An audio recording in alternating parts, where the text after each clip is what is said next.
Archives de Plésiote, le Shrinoka. Y a-t-il une vie après la mort?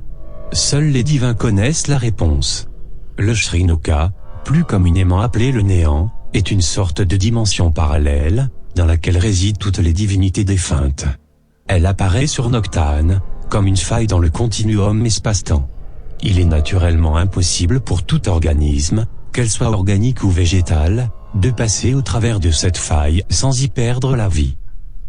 Cependant, des scientifiques éthériens ont étudié cet étrange phénomène, et ont réfléchi sur l'hypothèse que l'on pourrait outrepasser cette faille à l'aide d'une armure sophistiquée.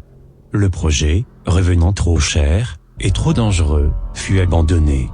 Cette faille, classée comme anomalie moyenne, provoque autour d'elle sur quelques douzaines d'hectomètres, quelques anomalies, mineures, mais potentiellement mortelles. Le jeudi 20 août, un son émis par la faille fut capté puis enregistré dans la base de données concernant le Shrinoka. Il s'avère, d'après des analyses de reconstitution vocale, que ce son était un hurlement, probablement de colère, du Némésis. L'entité la plus dangereuse prise au piège à l'intérieur de cette prison pour mort.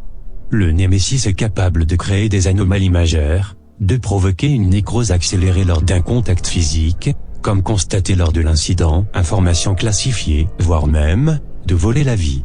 La faille, dont la dangerosité a été mesurée, puis classée comme étant une menace, a été mise en quarantaine à partir de la zone dans laquelle les anomalies sont présentes. Toutes personnes entrant dans la zone de quarantaine ne sont pas autorisées à en sortir, à moins d'être scannées, puis mis en confinement pendant 24 heures, afin de constater de potentiels effets néfastes. Encore aujourd'hui, personne ne comprend le sens de cette faille, que ce qu'elle représente, ou encore quelle est son origine.